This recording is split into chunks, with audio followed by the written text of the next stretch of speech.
Yeah, I forgot about the stuff that I did on Madame Xavier. That Right? was so fun to listen to. I got them right. I was listening to stuff on iTunes yesterday, and I was thinking, gee, there's so many more of hers that I would want to sing. That's great. Just in time. Yay!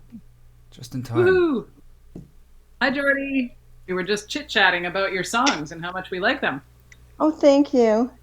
Yeah, I was thinking how many of them, how many others I would sing of yours, Jordy. There's like a lot of them. I was singing along with a lot of That's them. exactly what I thought. I thought, hey, I want to cover this. Oh, I want to cover that. Hey, I got to cover that. I want to cover Blue, and I want to cover Oh Lily Pad Lane. my God, that'd be so nice to hear you do that. I love playing music with both you and these configurations. Thanks, guys, for helping with the album promotion. And so yeah, I thought I would just ask you questions and then turn it into a fun conversation.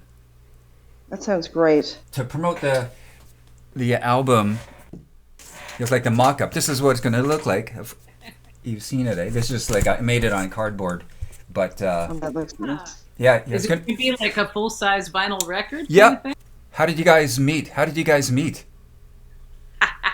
We may have different memories of this. Jordi, why don't you go first and we'll see what your memory is of Well, our I first. remember the Miami Uh huh. meeting you and uh, and Splodge knew you, Uh huh. Jason, Oh, yeah. and Good old and I Jason. remember and heard about you that way, and we were at the table together. Um, so I remember that being, or I remember talking at this one certain table, and then eventually, I don't know, it felt like I think the next time where we talked, um, I just I know that eventually you were familiar with my music, and you had asked if I would like to play at some point, or that you I was so happy that you knew the songs and stuff, and it just felt like the right cosmic connection for music there. And I thought you were really sweet and mysterious, and yeah. Mysterious. I thought you were really sweet and mysterious. Huh. What I remember was I saw you and Grayson play at Hotel Tutango, possibly, like definitely in a loft space. A lot of amazing things went down there. And I saw you play just with Grayson at that show. And I didn't really know you at that time, but that was kind of where I became a fan. I was really Oh, taken with thank you. that. I even took some notes last night Uh huh. on our first meeting and I wrote down some notes. I was like, who is that totally pure, non cynical, gentle person with the angelic voice who is like singing completely openly from her heart?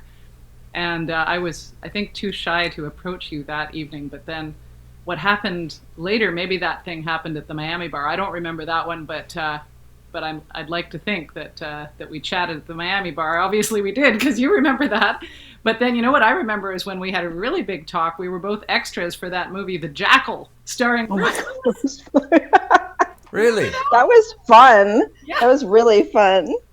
I don't think I got used in that movie at all. I don't think they even called me to be in No, I think we just hung out the whole evening, and and ate donuts. yeah, in that basement, or I don't know where we were. That was It was really just fun. There was a really lot of dark. It people. was overnight. It was like all night long with a box of donuts and making a couple $100. And some friends of mine had said, you can make a quick $200 or something if you go to this place and stay all night and eat donuts. And little did I know, I'm glad I did it because I would never have even remembered that there was this movie, The Jackal, starring Bruce Willis, had it not been the fateful evening that we really had a chance to talk and get to know each other. That's my first memory of really talking to you and being like, oh, yes, this is, I think, going to be a lifelong connection. I remember I remember hearing the story about being extras. I didn't know it was that movie. That it was a Bruce Willis movie. That's great. Well, Yeah, I I remember couldn't remember the name of it Yeah. until I looked it up last night. I just Oh, Googled Bruce Willis Montreal oh my 1997, God. sort of, yeah. year. And That, then The Jackal came up. At first, I was like I was going to do all 12 songs with just an acoustic guitar at the same time, and then I thought like I should make it sound as nice as possible, you know. And then You did some really interesting arrangements. I mean, people who are familiar with the songs of the people on the album are going to be intrigued, by how they get the Hashimoto treatment. yeah, I hope so. Very cool. Yeah, I hope so. It was kind of funny because like I kind of think I was like I'll try to improve them all, you know, and then I listen to the originals and go, I didn't improve them. I just kind of made them different. Have you that ever? is the art of the cover, isn't it? Like you have a Yeah, song that you like, you make it your own in some way, and then it has a different, yeah, altogether different yeah, direction, and that's really, really interesting. I love that. It reminds me a little bit of like what it's like to translate a poem from one language to another or something, because there is all this art of interpretation involved. right. That's a good way to describe it. Yeah, I actually have a little a playlist for fun of all the original recordings of the 12 songs, and it's an interesting mix because some are from finished CDs, and some are just from like the Tom Tilden one. The only recording I had of it was like from a videotape of a show, so it's really and and and one of your songs, Joe, is from a practice. It's from one of your jams, so it starts off with "Would you like a cracker?" because it was That's how it should. yeah, yeah, because it I was always try to make sure that the band has decent sandwiches. Like the band deserves. You got to feed the band decent snacks, right? That was another thing that I was taking notes about last night. Jordi was remembering band practices at your place with first it was Jordi and Grayson, then it was Jordi and Grayson and Bruce, and then when I was allowed to join, which I was so privileged, I was like, yay, I get to join. And then what's the band called now? Jordi, Grayson, Bruce, and Joellen. And then we're like, what if there's 7 people? And then it finally became Jordi Rosen and Friends because it started to grow. But then you always made soup. And so we'd go and it would smell so good. And you'd Oh, give us thank bowls you. of soup. It was just the best. Yeah. Yeah, that was fun. Definitely. They used to be covered with ska posters because I was into ska when I was in high school. It was like I love that. Specials and Madness, and the Police were up there. And yeah, a lot of crazy things happened in this room. Yeah, I loved ska also. I bet we would have had a great time in high school. Yeah, yeah, you were like a mod, weren't you? You had like a scooter and stuff, right? Yeah, I had a Vespa. I really loved that Vespa. And I never I wasn't labeling myself a mod, but I loved the mod fashion and all the music and then um having some different friends recorded a lot of tapes. My friend Milton at the time made all these recordings, so I had a lot of dance hall that I listened to on all these tapes. It's amazing stuff. I was the same actually. I had mod friends, and they got me into the music, but I wasn't actually a mod, but I just really, really liked the music and the style. But I didn't actually dress that way, but I kind of admired it. I like the English Oh yeah. beat girl. Yeah. right. And years later, you did a version of the Who song as a 3/4, right? You did Mhm. "Kids Are All Right." The The kids kids. are all right. But I know sometimes I must go out in the light. Oh, that's I great. was It's so into the Who when I was a teenager. I love the Who. Oh my god! Remembering that song from like way back, the Tiger song. Remember? Tiger, come and Oh my take God. your love away. That was my favorite one for so long. I would like to remember. I remember some of the lyrics, but maybe the two of us together can recall it because Together, I it would lost be I right. lost all my books and songbooks, and so whatever was in my memory was saved. But yeah, I remember something like Tiger come and take my love away or her love away. She's long awaited change. What was it? All she needed was a da-na-na-na, Tiger. Oh my God. Anyway, it'll come to. Can remember. Like the part that I remember is just that really confident opening melody that's just so like striking. It's like such a bang way to start the song, just so Like you just start into, it's like the hook comes first, you know? Bring on the hook. Pow, right? Oh, thank you, Joelle. Yeah. It's a really pretty melody. You might as well just barrel right into it, you know? I don't know that one. I've never heard it. That one. Ah. Yeah. Tiger, come and take your love. Take her love away. I mean, what a melody, right? Yeah. Another one that I don't think you ever recorded, Jordy, that I liked a lot was I think it was called "Close Your Eyes" or something. Your eyes. It was done with the like there was a programmed beat on Yeah. a keyboard, and it was something like "Close your eyes." Da, da, da, da, da. That one, because you did it a couple times in concert, but it was never recorded anywhere. I like that one a lot. Yeah, Lisa did the beats in that, and it was put into Grayson's synthesizer at the time. I remember you always wanted to go full electronic, you know, didn't you? Like you had ideas about having full on electronic orchestration kind of thing. Yeah, and I tried to do a lot of that with the last album. Yeah. So yeah, it's actually both of you have been very good at. Well, I was thinking, there's so much to say, but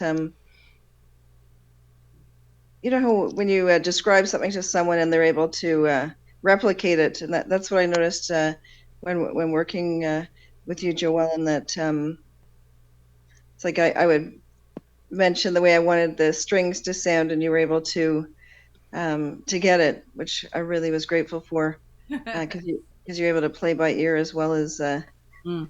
having a structure there. But I'm very proud to be able to thank you. do things that complemented your songs or that were what you had in mind, you know, like that ability to perceive what somebody else artistically wants, you know, is something that I really value in other people. So thanks, Jordi. I appreciate that Thank is you. what you feel I was able to do. Thank you. Ba ba ba ba ba ba ba ba G. Ba ba ba ba ba ba ba ba ba ba ba ba.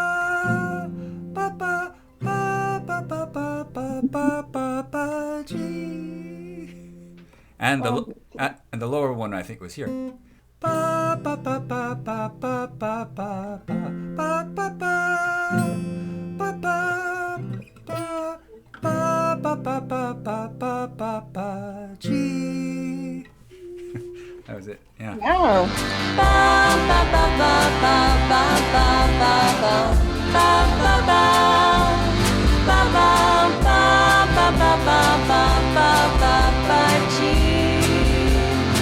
Were there any of your own songs that you had like not thought of in a long time that you're remembering now, Jordi? Well, that is one. It's cool, Yeah, huh? When you enough songs that you forget about some of your own songs, and then you're like, oh yeah, no, because it transport. yeah, because I remembered it, but it brings back many isolated memories within the, like Yeah. as you're playing it, there's so much multi layers that happen.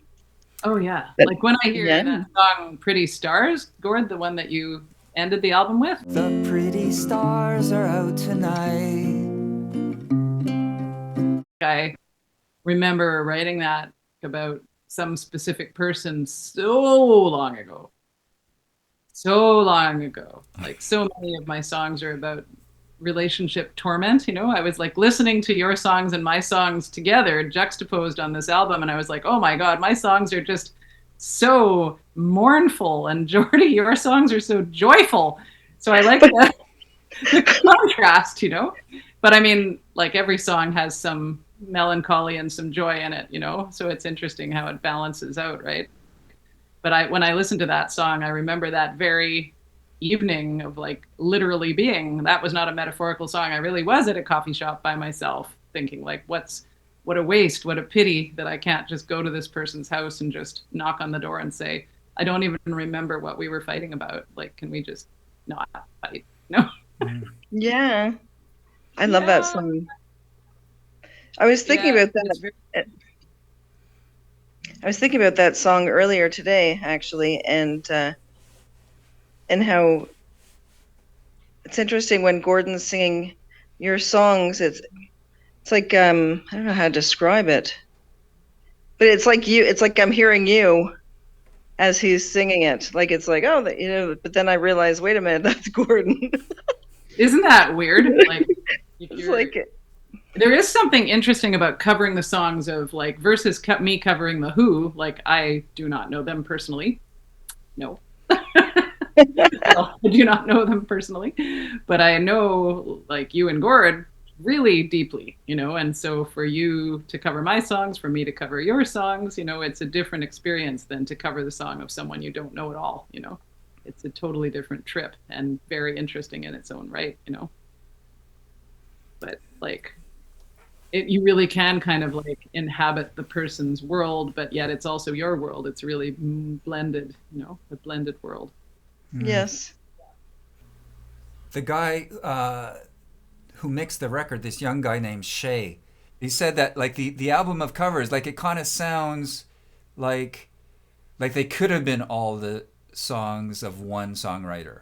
You know, like I guess the paintbrush I put on all the arrangement, like you know, kind of made it sound like Yeah. they could have been written by one person. So I Yeah. thought, yay, cool. That's kind of a success. That's a really nice thought, you know, Yeah. like thinking of the songs by other songwriters like Jonathan Cummins, you know, he was such a different kind of character than, you know, Jordi and me, you know, like I found him extremely intimidating back then. I thought he was kind of scary, you know, like I respected him. I thought he was a really good writer and I liked his music. But I mean, if I met him personally, I'd probably be kind of shy and be like, eep. You know, I was a little afraid of his beard or something. I don't know. But then when I listened to that song of his, Tupperware Party, I was like, oh, this is very poignant and quite moving, you know? And there was a gentleness and kind of like world weary kind of gentle feeling in there, you know? And I felt like I knew him better once I listened to that song more closely and listened to your version of it, you know? Right. And so to feel like you've given your touch to our songs and to his song as well, and to the song, the Pest song, and to Tom's song and Izzy's song, and you know, all those songs are just such interesting songs. I listened to all of them. I think, wow, like it is really cool that you brought them all together. It's like if you were at a party, like a cocktail party, and you invited a whole bunch of different people. You know, it's like, oh, good crowd, like good mix, right? Right. I guess that's another way. Like the album Yeah. title could kind of work as a Yeah. party. I love Yeah. it. Yeah, it feels like a party with characters invited to it. You know. Right. And We all have things in common. Like I didn't realize I would have something in common with Jonathan Cummins. You know? right. Yeah. And your song comes right after his. Your song comes right after Yeah. his. Yeah. Yeah. I just find Or that. it comes just before. Yeah. After it. After it. I think. Yeah. Or before. No, it's before. Yeah. And no, after. No, before. Before. That's right. They were kind of like sets. I kind of did them as like 3-song sets. There's always the one singer, and then Jordi, and then Joellen. I'm tempted to do another of these records. You know, maybe just an EP or something, because there was another song of Eric's that I wanted to do called L'attaque, which is L'attaque. yeah, L'attaque, that goes like.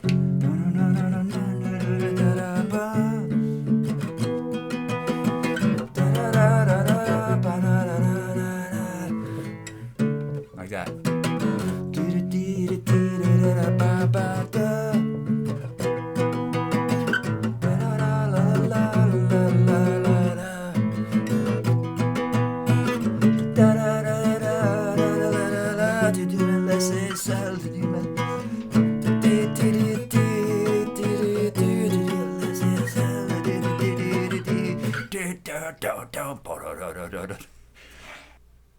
Jordi, I was so happy that you sang on my album as well. Like that was, I played and sang on a couple, like a few of your albums, and I performed with you a lot.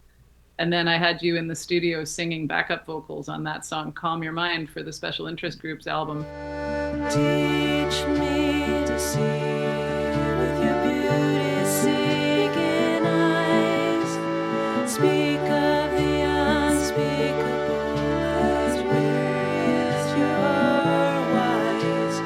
was like special to me because that was yet another totally dismal, sad, grim song. And yet I felt like there was some hope in it too, because it was kind of about the inevitability of heartbreak and how it was still worth it. Like the message that the fox in The Little Prince gives to the prince, that it's worth it to have your heart broken, because, you know, that's the price of love, is that you risk heartbreak, right? But then I wanted that feeling of like being comforted by an angel in there, you know, like very sad but comforting, because it's a lullaby.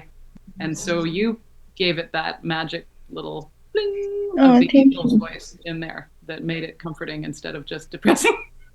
Thank you. So thanks I for remember that was a really, the angel on the shoulder, you know?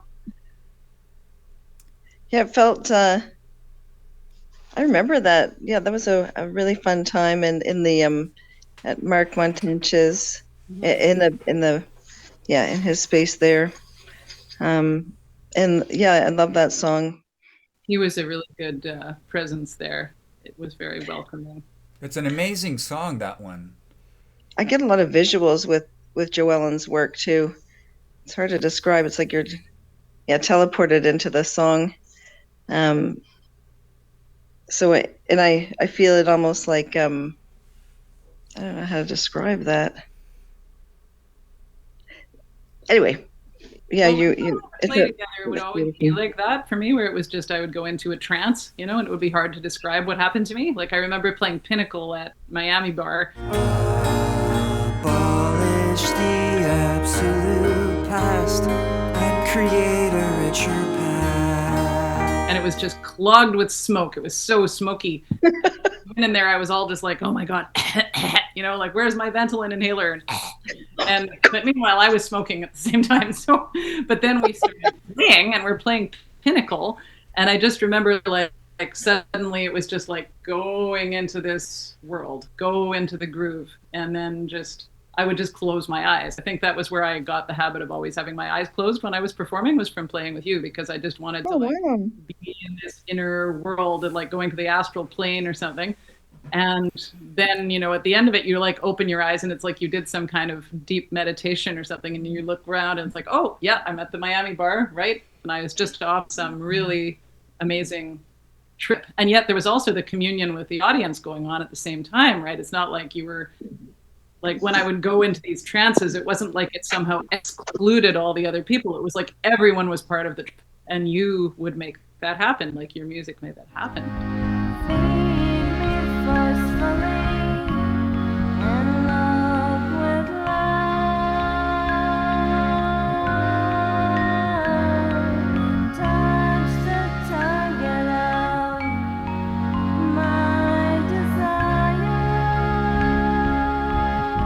And I also remember that many of your songs were in the key of B major, which is like the hardest key for a violinist to play in, with so many sharps. Like, and I was always like, okay, that suits Jordi's vocal range. It has to be B.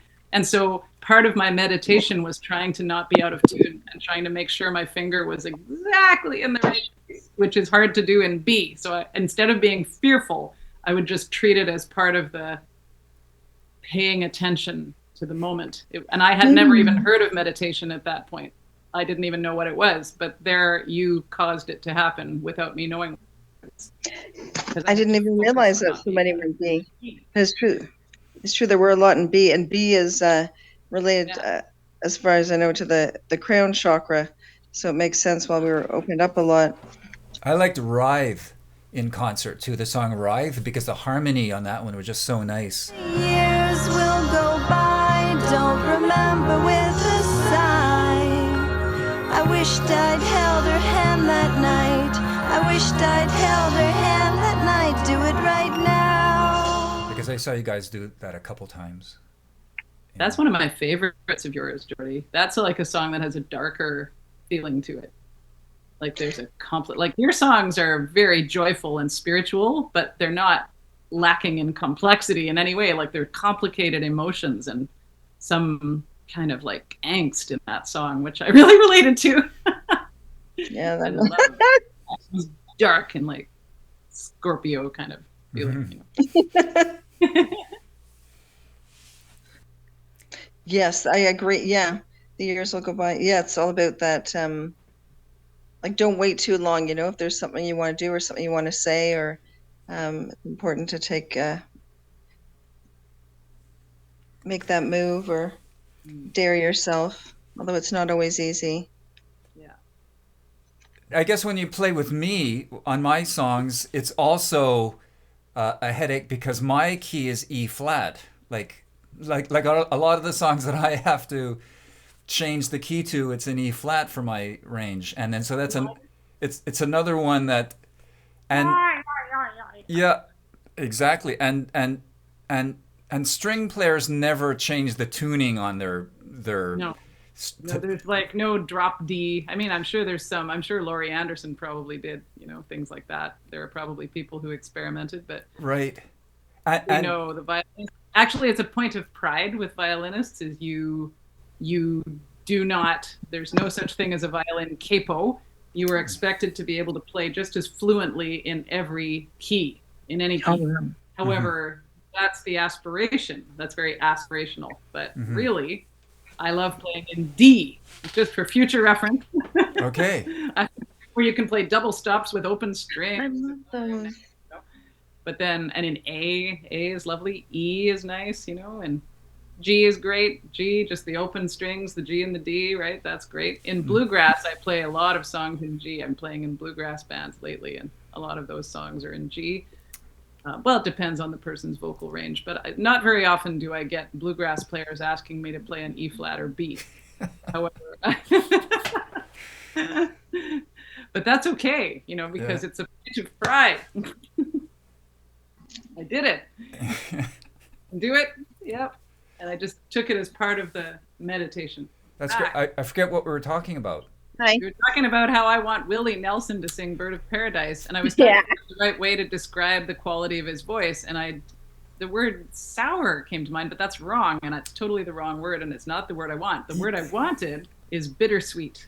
Right. And that also describes Nina Simone's voice. Yeah. There's an edge of, like if you eat marmalade, it's both bitter and sweet at the same time, and that makes it extra special. Have you ever seen him, Joe? No, but I got the shirt you sent me. Right, from Nashville, yeah. That'll be like the only time I'll ever wear a T-shirt that has an American flag on it, as if Billy Nelson.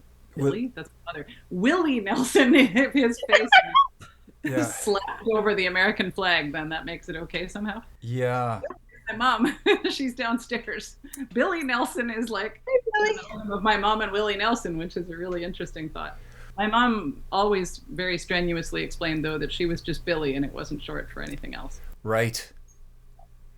With an I-E. Yes. And not a Y, yeah. I saw him at Place des Arts, right? Did I tell you? I saw him at Place des Arts. It was so cool. It was very cool. He had these, like, headband.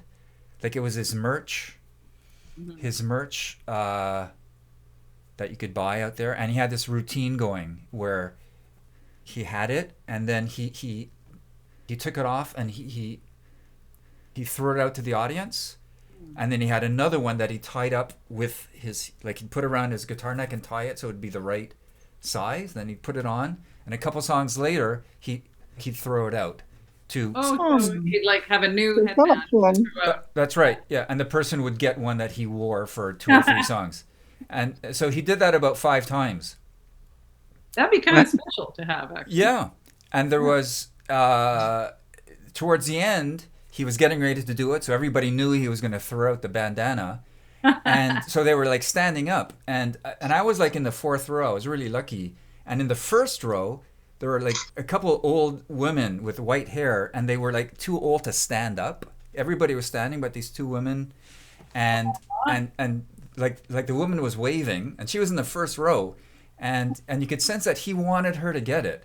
So like he went to the edge of the stage as much as possible, and he threw it at her, and she caught it. And she got it. Yeah, it was really funny because he wanted her to get it. Oh yeah. Yeah. Absolutely. So sweet. I had to feed a lizard. I love lizards, but wow. I love feeding them crickets. Because as a teacher, I had to take care of a lizard for another teacher once. And yeah, but I guess the crickets weren't that happy, eh? Oh, it's hard to say. I mean, yeah. But how could you be happy? I mean, you're in there in this container with a predator. It's funny, Yeah. the lizard named Lumos, actually, very beautiful lizard, didn't like Oh. watch her while she ate. So I had to drop the cricket in, and then I watched for a while, but then the lizard didn't do anything, wouldn't move. The cricket didn't move. It was Yeah. like a life pastiche, and then I just turned around and or tableau is what I meant, actually. And I turned around, and then I came back a few minutes later, and the lizard was still completely still, but in a different place, and the cricket wasn't there anymore. Jeez, yeah. Right, so, Ah, yeah. Wow. yeah. Was it like an iguana?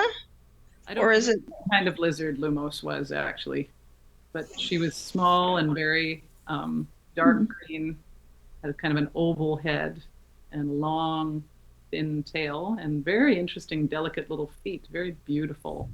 And her skin actually was darkish, but had many different hues. And if it weren't for the cricket business, I could just appreciate her as a thing of beauty. But I've always had a really hard time, and I mean that's something I definitely write about in my songs is confronting the fact that nature is red in tooth and claw, as they say, that there's this inevitability of suffering. And acceptance of that is a lifelong project. Yeah. I like the grief song. Except that it has e.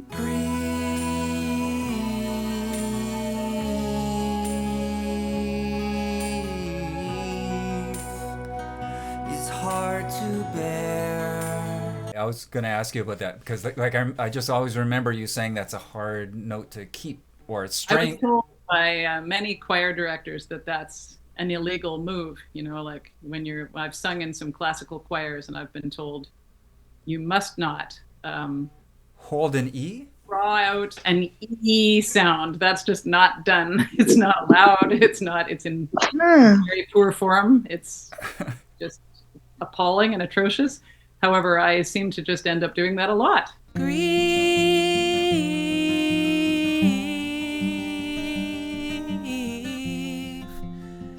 is hard to bear anywhere. I always end up having people going, "Ee!"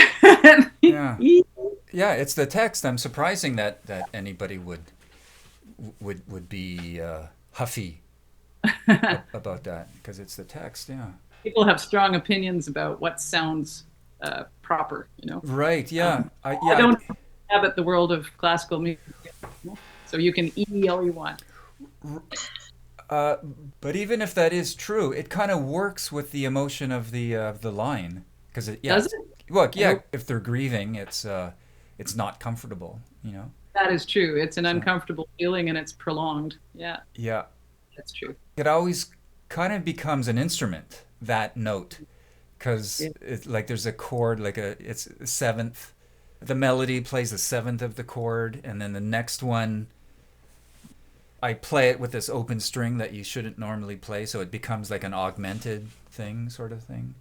Yeah, so there's like tension, and then finally a resolution after Yeah. an period of being in prolonged tension. Yeah. That song's about someone who doesn't feel they have a home anywhere, and yet, it's also about how their perceptions might be distorted, that there might be a home for them out there, but they just can't see it or hear it or feel it at that time. But somewhere there's this belonging that's waiting to embrace them. I like how it ends optimistically. Yeah. It really was just about there was just so much heaviness for the person I wrote that song about. It was very literal. Once again, it wasn't a metaphorical character. It was a real person in his real life that he was writing about. And there were people far away, and he was suffering for being so far from the people that were his close and loved ones. But their love was, I just wanted to convey to him that their love was just as strong, no matter if they were on the other side of the world or right next to him. Love was very, very powerful, and that it was a home for him, that love would be a home no matter where he was. Grief, but far away, proud people still say, Our friend's coming back someday. He'll find a way. Mm, Uh, Yeah, I yes, liked how you ended the I song love right it. there. I had sort of an outro thing that I did, but you removed that and you just ended it right at that moment. I thought that was a nice touch. I suppose it gave importance to that line. Like it's so. Yep, and I always try to sing that line a little more cheerfully, you know. And I always think about when you come back to Montreal, Joe, because everybody here says Joe's coming, and they and yep, and when you come like at the Hootenannies, like the Hootenannies were like had your name on it, you know, the Hootenanny with Joellen coming back. I'm The, so lucky to have friends that'll like not just have a party for me, but organize a whole evening of music, just so that, I mean, they would organize musical evenings naturally, Randy and Dana, but that they would do one just especially to welcome me back is just such a feeling of, well, talk about belonging. Like, that's a wonderful feeling of being part of a family, like my musical friends in Montreal are very much like brothers and sisters. I was just thinking, I really want you to come visit soon. Yeah, yeah. Yeah, the pandemic threw a little bit of a fly into my ointment, but it should be it should be soon. It mm-hmm. should be soon that we're It'd able be to great. come. Yeah, yeah, I really hope so. And yeah, it's been so long since I've seen you, Jordi. I just keep remembering when we were sitting in an outdoor hot tub with snowflakes falling down. That was just so amazing. That seems like a dream now. We're like, did that really happen? It really did, didn't it? We went Yes. to that spa and we sat in a hot tub and it was snowing and it was like a blizzard and the steam was rising up and our little heads were sticking out of the water.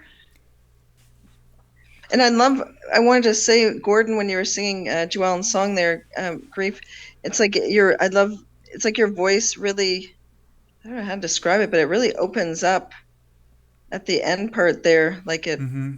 there's this fullness and anyway, the quality of the sound, it's really beautiful. Cool, thanks. Yeah, it's been my lifelong ambition to like to sing better. You know, like it's ongoing. Like I think by the time I'm like in my 90s, I'll be close to like the singer from Coldplay or something. Like a nice tone. You know, I. Well, you always sang I well. think Like it's perfect now. your voice as like an appropriate instrument for what you were going for. But your voice has changed like a lot over the years, really changed. I think it's just everything about your performing style and your singing has just loosened up and expanded. I suppose with this record, since I got to do most of it at home and take a lot of time, I could listen to it and enjoy it most of it. Like I enjoy listening to it, which is kind of neat, because with like the first two that I made, there's some bits of it that make me cringe, and I wish I could do this better, some of it. And so this is like not bad. Like like it's kind of an improvement where I could like hear the playback of my own singing and I like most of it. I still see bits where the tone is croaky and it's not open from the diaphragm, but a lot of it I go, hey, it's okay. So it's improving. Sounds like you had your 100 years of yoga. It's Yeah, amazing. I think so. Yeah, or at least 20. Yeah. But 20 years of yoga. yeah, and yep, and 100 pounds of pasta. There was almost another lyric to that. Yeah, Yeah, because funny. I didn't want to repeat the same line twice, but I couldn't think. The only other line I could think of was 100 pounds of pasta, and instead of that, I decided to repeat 100 years of yoga. 100 years of I yoga. think it works. Yeah. Okay. Cool. Yeah. It's supposed to be a figure of speech. 100 years of yoga are needed by the end of the week, and what that means is, one needs to relax in a hurry. That's that's what it means. That's In the Vancouver, we have a lot of that going on, where everyone goes to yoga in Vancouver. And so you see people like hustling around with your yoga mats over their backs and like running to get to yoga or driving really fast trying to get to yoga. Yeah. And then they like arrive at the, and this is me also just like running from after school to get to the yoga studio, and then arriving at the doorstep of the studio going like the road runner, and then like the door opens and you're into like, you know, like don't talk from the outside world, you know. Mhm. And so they're trying to calm down in the studio, you know. And then, you know, you're not supposed to bump into other people and swear at them and stuff, you know, so you try really hard not to do that. And then how is it when you leave? Is it like rushed like that, or you get to? No, when you Yeah. leave, it's completely different. Like when that's they good. even have a phrase for it, they call it yoga brain, where in fact, and this is me all the time, like you just leave all your belongings behind because you're in this cloud and then you can't remember anything and you're just like totally zoned out and blissed out. So you walk out and then you have to come back for your wallet. You have to come back for your shoes. Hmm. There's a whole lost and found full of yoga mats where people bring their own mat and then just leave it there and they leave their water bottle and like so obviously when you relax you can let go of everything including all of your information about where you're going and what you brought with you. Have you still got the Casio SA3, or is that something you lost in the fire? Did you have that from before the fire? I have it from after, and I still have it. Oh, you do? Okay, excellent. I'll show it to you. Right, yeah, the actual Casio SA3. That's cool. Yeah, and here's the new little accordion that my friend Jen gave me. If you can see it. That's it. Wow, that's wow, that's cool. I didn't know what that looked like because I looked for them online a bit and I never saw it. So that's actually it. That's cool. That's what the song's about. The song's about that synth. Yep. Old life faded away. Old life faded away. Some scars you'd like Some to stay. scars you'd like to You were stay. born today. You were born today. You landed today. And I also remember you wearing these little cute red shoes, like some red Oh, like red shoes with like little kitten heels or something. oh, I do. Yes, I did have those. Wow, good memory. In that video, I think it might. I don't know if it might be on Annabelle's channel, but or maybe it's if you type in Jordi Rosen. I'm trying to think. Hmm. Was it Magic Magic? Yes, that was it. Yeah. Yeah, maybe it's Magic Magic Yeah. because That we was played just that one there, so fun. and Garance et Baptiste Mhm. was yeah. Anyway, you can hear this there. You know what I'm talking about then. Yes, yeah. Thank you. It was a good memory. I remember that day really well. Yeah, it was fun. Yeah, you worked with Annabelle quite a lot, didn't you? Back in the day. Yep. Yeah. It's been really cool that you guys could do it for like Yeah. 3 whole recordings. This is great. This is gonna be Yeah. fun. Well, we could probably go for 6 or 10, yeah, but yeah. yeah. I think that means that everybody just keeps having to do a lot of music, keep playing music, and make more records.